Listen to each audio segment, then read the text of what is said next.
ఈరోజు ఆంధ్ర రాష్ట్రానికి రాజధాని నిర్మాణం శరవేగంతో సాగుతుంది. ఈ రాజధాని నిర్మాణం సాధ్యమైనంత త్వరలో పూర్తి చేయాలనే లక్ష్యంతో చంద్రబాబు నాయుడు గారు, అదే రకంగా మంత్రివర్గం ప్రత్యేక దృష్టి సారిస్తుంది. శరవేగంతో పనులు ప్రారంభించి అనతి కాలంలో ఒక నిశ్చయమైన తేదీల్లో పూర్తి చేయడానికి అన్ని రకాలుగా చర్యలు తీసుకోవటం జరుగుతుంది. ఈ రాజధాని నిర్మాణం ఈ రకంగా సాగుతుంటే ఈ రాజధాని నిర్మాణం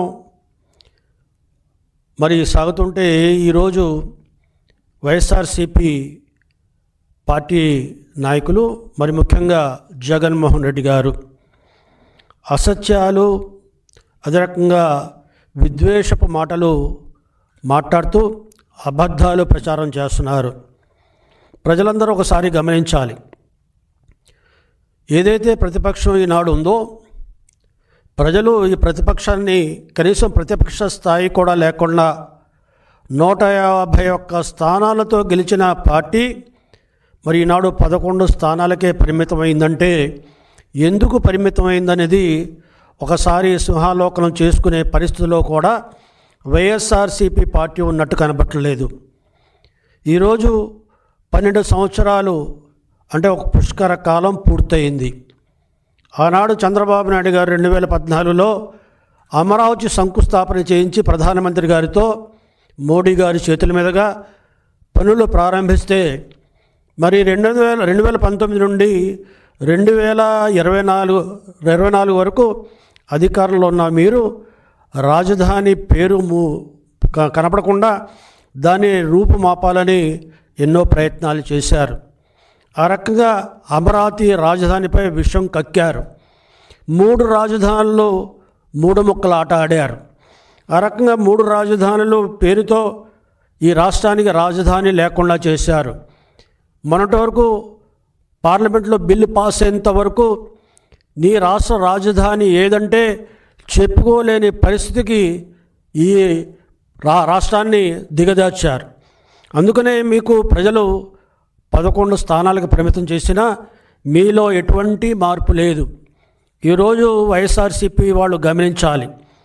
రాజధాని అదే రకంగా అభివృద్ధి వికేంద్రీకరణ ఈరోజు కూటమి ప్రభుత్వం యొక్క ధ్యేయం. ఈ రాజధానిని శరవేగంతో పూర్తి చేయడమే లక్ష్యం.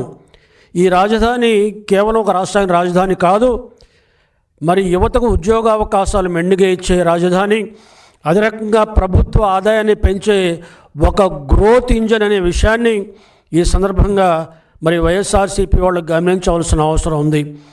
రాజధాని విషయంలో అనేక తప్పుడు ప్రచారాలు చేస్తున్నారు. రాజధాని నిర్మాణానికి ఎక్కువ డబ్బులు ఖర్చు పెడుతున్నారంటున్నారు. అదే రకంగా పార్లమెంటు ఏదైతే కొత్త భవనం నిర్మించారో దానికి 1200 కోట్ల రూపాయలు ఖర్చు అయితే ఈనాడు వైఎస్ జగన్మోహన్ రెడ్డి గారు 970 కోట్లు మాత్రమే ఖర్చు చేయని అంటున్నారు. అంటే అక్కడ ఖర్చు జరిగిన దానికంటే తక్కువ చూపెట్టి దానితో ఆంధ్ర రాష్ట్రాన్ని పోల్చే ప్రయత్నం చేస్తున్నారు. అంటే ఈరోజు ప్రతిపక్ష పార్టీలో ఉన్న నాయకుడు పార్లమెంటుకు ఖర్చు పెట్టిన దాన్ని కూడా అబద్ధం ఆడుతున్నారంటే ఏ రకమైన విధానం వాళ్ళ ఉందో ఈ సందర్భంగా గమనించాలి. కాబట్టి వీరికి రాజధాని నిర్మాణం మీద ఒక విధానం లేదు, ఒక నినాదం లేదు. ఒకసారి మూడు రాజధానులు అంటారు, ఒకసారి ఏమో మావిగన్ అంటారు. ఆ రకంగా ఇప్పటికి కూడా రాజధాని గురించి ఒక పక్కా ప్రణాళిక, అభిప్రాయం లేకుండా మాట్లాడుతున్న పార్టీ ఈనాడు రాజకీయాల్లో ఉండే అర్హత ఉందా అనే విషయాన్ని ప్రజలు గమనించవలసిన అవసరం ఉంది. రాజధానిలో నిర్మాణం జరుగుతుంటే దానికి 4,09,000 కోట్ల రూపాయల వ్యయంతో 70 లక్షల చదరపు గజాలు నిర్మాణం జరుగుతుంది. దానికి 6,980 రూపాయలు చదరపు అడుగుకి ఖర్చు పెడుతుంటే ఈనాడు వైఎస్ జగన్మోహన్ రెడ్డి గారు అసత్య ప్రచారాలు చేస్తూ చదరపు గజానికి 12,000 ఖర్చు అవుతుందని ఒకసారి, 14,000 ఖర్చు అవుతుందని మరోసారి ఈరోజు ఈ రకంగా అబద్ధాలు మాట్లాడుతున్న విషయాన్ని ఈ సందర్భంగా ప్రజలు గమనించవలసిందిగా మనం చేస్తున్నా. అంతేకాదు ఆయన ఏదైతే మరి పర్మనెంట్గా రాజుగా రాజధికారాన్ని వెలగబోస్తాను, నేనే మరి శాశ్వత ముఖ్యమంత్రిని ఆలోచనతో ఆనాడు ప్రజాధనం సుమారుగా 700 కోట్ల రూపాయలు మరి ధనాన్ని దుర్వినియోగం చేసి ఋషికొండ మీద ఏదైతే నిర్మాణం చేపట్టారో ఆ నిర్మాణం గురించి కూడా ఒకసారి ఆలోచించవలసిన అవసరం ఉంది. కేవలం 1,40,000 చదరపు అడుగులు నిర్మాణం కోసం మీరు చదరపు అడుగుకి 35,714 రూపాయలు మీరు ఖర్చు పెట్టారే. మరి నివాసానికి ఒక రాజా భోగాన్ని అనుభవించడానికి మీరు ఖర్చు పెట్టిన డబ్బు చదరపు అడుగుకి 35,714 రూపాయలు. ఈనాడు ప్రజా రాజధాని కోసం మేము నిర్మించడానికి ఈ ప్రభుత్వం చిత్తశుద్ధితో ప్రయత్నం చేస్తూ దానికోసం 6,980 మరి 9,980 రూపాయలు చదరపు అడుగు ఖర్చు పెడుతుంటే మీకు దేనికి అభ్యంతరం అని ఈ సందర్భంగా మరి వారిని ప్రశ్నిస్తున్నాను. మరి ఈనాడు తెలంగాణ కూడా ఒక సెక్రటరియట్ నిర్మించుకున్నారు, అధునాతనమైన సెక్రటరీ నిర్మించుకున్నారు. 2021-22లో పూర్తి చేసుకున్నారు. వారు మరి సుమారుగా 10 లక్షల అడుగుల నిర్మాణం చేపట్టి సెక్రటరియట్ నిర్మించుకుంటే దానికి 6,500 రూపాయలు 6,500 రూపాయలు చదువు అడుగుకి ఖర్చు పెట్టిన విషయాన్ని కూడా ఈ సందర్భంగా గమనించాలి. కాబట్టి అక్కడ 2021-22లోనే ఒక సెక్రటరియట్ నిర్మించడానికి తెలంగాణ ప్రభుత్వం చదువు అడుగుకి 6,500 ఖర్చు పెడితే ఈనాడు ఆంధ్రప్రదేశ్లో నిర్మించడానికి 6,980 కోట్లు ఖర్చు పెడుతుంటే మీకు ఎందుకు అభ్యంతరం వస్తుంది? ఎందుకు మీరు ఈ రకంగా ప్రజల్లో దుష్ప్రచారం చేస్తున్నారు అనే విషయాన్ని ఈ సందర్భంగా గమనించాలి. ఈనాడు జరుగుతున్న ఖర్చు ఒకటి, ఆయన చెబుతున్న విధానం ఒకటి, ఆ రకంగా ప్రజల్లో లేనిపోని అనుమానాలను సృష్టించి ఆ రకంగా అమరావతిని ప్రజల్లో మరి వేరే అభిప్రాయం కలిగించే రకంగా ఈనాడు ప్రయత్నం చేస్తున్నారు. రాజధాని అమరావతి రాజధాని కేవలం ఓ ప్రజా రాజధాని, కేవలం ఒక ప్రాంతం కోసం కాదు. ఇది రాష్ట్రంలో ఉన్న 175 నియోజకవర్గాల అభివృద్ధికి కేంద్ర బిందువు అవబోతుంది. అదే రకంగా 13,000 పంచాయతీలు, 120 మున్సిపాలిటీల అభివృద్ధికి కూడా ఇది నాంది పలకబోతుందనే విషయాన్ని కూడా ఈనాడు వైఎస్ఆర్సీపీ వాళ్ళు గమనిస్తే బాగుంటుందనే ఈ సందర్భంగా మనం చేస్తున్నా. ఈ రాజధాని ఒక వర్గానికి కాదు, ఒక కులానికి కాదు, దళితులు బహుజనాలు ఎంతోమంది ఈనాడు ఈ రాజధాని ద్వారా అభివృద్ధి చెందుతారు.